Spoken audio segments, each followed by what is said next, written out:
Hello friends, ಇವತ್ತಿನ recipe ಒಬ್ಬಟ್ಟು ಸಾಂಬಾರು. ನಾನು ಆಲ್ರೆಡಿ ಒಬ್ಬಟ್ಟು ಕನಕ ಎಲ್ಲ ಮಾಡೋದು ತೋರಿಸಿದ್ದೀನಿ. ಇವಾಗ ಒಬ್ಬಟ್ಟು ಸಾಂಬಾರು ಮಾಡೋದು ತೋರಿಸ್ತಾ ಇದ್ದೀನಿ. ನೋಡಿರಿ, ಒಂದು ಬಾಣಲಿ ತೊಗೊಂಡಿದ್ದೀನಿ. ಅದಕ್ಕೆ 1 ಸ್ಪೂನ್ ಮೆಂತ್ಯ ಹಾಕಿದ್ದೀನಿ. 1 ಸ್ಪೂನ್ ಮೆಂತ್ಯ ಹಾಕಿ, 1 ಸ್ಪೂನ್ ಜೀರಿಗೆ, ಬೆಳ್ಳುಳ್ಳಿ, ಮೆಣಸಿನ್ಕಾಯಿ ತೊಗೊಂಡಿದ್ದೀನಿ, ಬ್ಯಾಡಗೆ ಮೆಣಸಿನ್ಕಾಯಿ, ಹಾಗೆ 1 ಟೊಮೆಟೊ, ಸ್ವಲ್ಪ ಎಣ್ಣೆ ಹಾಕಿದ್ದೀನಿ. ನೀವು ಬೇಕು ಅಂದರೆ ತುಪ್ಪನೂ ಹಾಕ್ಕೊಬೋದು. ಇವನ್ನ ಫುಲ್ಲು ಎಣ್ಣೆಗೆ ಫ್ರೈ ಮಾಡ್ಕೊಬೇಕು. ಇದನ್ನು ನಾನು ಬೆಳ್ಳುಳ್ಳಿ ಸಿಪ್ಪೆ ತೆಗೆದಿಲ್ಲ, ಹಂಗೆ ಎಣ್ಣೆಗೆ ಫ್ರೈ ಮಾಡ್ಕೊತಾ ಇದ್ದೀನಿ ಸಿಪ್ಪೆ ಸಮೇತ.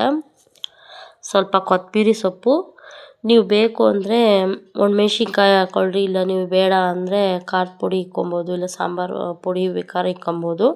ನಾನಿಲ್ಲಿ ಖಾರಕ್ಕೆ ಎಷ್ಟು ಬೇಕೋ ಅಷ್ಟು ಒಣಮೆಣ್ಸಿನ್ಕಾಯಿ ಇಕ್ಕೊಂಡಿದ್ದೀನಿ. ಅದನ್ನೆಲ್ಲ ಹಾಕಿ ಫ್ರೈ ಮಾಡ್ಕೊಳ್ಳೋಣ. ನೋಡಿ, ಇಲ್ಲಿ ಒಂದಷ್ಟು ಹುಣಸೆಹಣ್ಣು ನೆನೆ ಹಾಕ್ಕೊಂಡಿದ್ದೀನಿ. ಇಲ್ಲಿ ಒಣ ಕೊಬ್ಬರಿನ ಕುಯ್ದು ಹಾಕ್ಕೊಂಡಿದ್ದೀನಿ. ನೀವು ಹಸಿ ಕೊಬ್ಬರಿ ಹಾಕೊಳಕ್ಕೆ ಹೋಗ್ಬೇಡ್ರಿ. ಒಬ್ಬಟ್ಟಿನ ಸಾಂಬಾರು ಇವತ್ತು ಮಾಡಿ ನಾಳೆ ತಿಂದರೆ ತುಂಬ ಚೆನ್ನಾಗಿರ್ತೈತೆ. ನೋಡಿ, ಇದು ನಾನು ಖಾರದ ಪುಡಿ ತೊಗೊಂಡಿದ್ದೀನಿ 1 ಸ್ಪೂನು. ಆಲ್ರೆಡಿ ಮೆಣಸಿನ್ಕಾಯಿ ಹಾಕಿದ್ದೀನಿ. ನಾನು ಹಂಗೂ 1 ಸ್ಪೂನು ಖಾರದ ಪುಡಿ ಹಾಕಿದ್ದೀನಿ. ನಾನು ಇಲ್ಲ ಅದನ್ನು ಎಣ್ಣೆಗೆ ಫ್ರೈ ಮಾಡಿ ಇಕ್ಕೊಂಡಿದ್ನಲ್ಲ, ಅದು ಕಂಪ್ಲೀಟಾಗಿ ತಣ್ಣಗಾಗಿದೆ. ಕೊತ್ತಂಬರಿ ಸೊಪ್ಪು ಹಾಕಿದ್ನಲ್ಲ, ಕೊಬ್ಬರಿ ತುರ್ದು ಹಾಕೊಂಡಿದ್ನಲ್ಲ, ಅದು ಫಸ್ಟ್ ನಾನು ಒಂದು ಸುತ್ತು ರುಬ್ಕೊತೀನಿ. ಯಾಕಂದರೆ ಅದು ಉದ್ದುದ್ದ ಕುಯ್ದು ಹಾಕಿರ್ತೀವಲ್ಲ, ಅದು ನುಣ್ಣಗಾಗಲ್ಲ ಅಂತ. ಇವಾಗ ನಾನು ಅದನ್ನು ಮಿಕ್ಸಿ ಒಳಗೆ ಹಾಕ್ಕೊತಾ ಇದ್ದೀನಿ. ಹಾಕ್ಕೊಂಡು ಬೇಳೆ ಬೇಯಿಸಿದ್ವಲ್ಲ, ಅದನ್ನು 1 ಸೌಟಷ್ಟು ಹಾಕ್ಕೊತಾ ಇದ್ದೀನಿ. ಬೇಳೆನ ನೀವು ರುಬ್ಬಿಸ್ಕೊಂಬಂದಿರ್ತೀವಲ್ಲ, ಕನಕ ಸ್ವಲ್ಪ ಹಾಕ್ಕೊಂಡು ಇನ್ನೂ ಸಾಂಬಾರು ಟೇಸ್ಟಿಯಾಗಿರ್ತೈತೆ. ನೋಡಿರಿ, ಇವಾಗ ಬೇಳೆ ಹಾಕಿ ಸ್ವಲ್ಪ ನೀರು ಹಾಕ್ತಾಯಿದ್ದೀನಿ. ಅದು ಕಂಪ್ಲೀಟಾಗಿ ತಣ್ಣಗಾಗಲಿ, ಆಮೇಲೆ ರುಬ್ಬಿ. ನೀವು ಎಷ್ಟು ನುಣ್ಣಗೆ ರುಬ್ತೀರೋ ಅಷ್ಟು ಸಾಂಬಾರು ಟೇಸ್ಟಿಯಾಗಿ ಬರ್ತೈತೆ. ನೋಡಿರಿ, ಇವಾಗ ನಾನು ರುಬ್ತಾ ಇದ್ದೀನಿ. ಎಷ್ಟು ನುಣ್ಣಗೆ ರುಬ್ತೀರೋ ಅಷ್ಟು ಸಾಂಬಾರು ಟೇಸ್ಟ್ ಬರ್ತೈತೆ. ಇದು ಒಬ್ಬಟ್ಟಿನ ಸಾರು ತುಂಬ ಚೆನ್ನಾಗಿರ್ತೈತೆ. ನೋಡಿರಿ, ಇವಾಗ ನಾನು ಹುಣಸೆಹಣ್ಣು ನೆನೆ ಹಾಕಿದ್ನಲ್ಲ, ಅದು ಇವಾಗ ಸ್ವಲ್ಪ ಹಾಕ್ಕೊತಾ ಇದ್ದೀನಿ. ಎಷ್ಟು ನುಣ್ಣಗೆ ರುಬ್ತೀರೋ ಅಷ್ಟು ಸಾಂಬಾರು ಟೇಸ್ಟಿಯಾಗಿ ಬರ್ತೈತಿ. ಇವತ್ತು ಮಾಡಿ ನಾಳೆ ತಿಂದರೆ ತುಂಬ ಚೆನ್ನಾಗಿರ್ತೈತೆ ಒಬ್ಬಟ್ಟಿನ ಸಾರು. ನೀವು ಯಾವ ಥರ ತಿಂತೀರಾ ಅಂತ ಕಮೆಂಟ್ಸ್ ಮಾಡಿರಿ. ನೋಡಿರಿ, ನೈಸ್ಗೆ ರುಬ್ಬೇಕು. ನೀವು ಎಷ್ಟು ನೈಸ್ಗೆ ರುಬ್ತೀರೋ ಅಷ್ಟು ಸಾಂಬಾರು ಟೇಸ್ಟಿಯಾಗಿರ್ತೈತೆ. ನಾನು ಇವಾಗ ಬೇಳೆ ಬೇಯಿಸಿದ್ನಲ್ಲ, ಆ ನೀರನ್ನು ಬಗ್ಸಿಕ್ಕಿದ್ದೀನಿ. ಅದಕ್ಕೆ ಸ್ವಲ್ಪ ಒಂದು 5-6 ಕರಿಬೇವಿನ ರೆಕ್ಕೆ ಹಾಕಿದ್ದೀನಿ ತೊಳೆದ್ಬಿಟ್ಟು.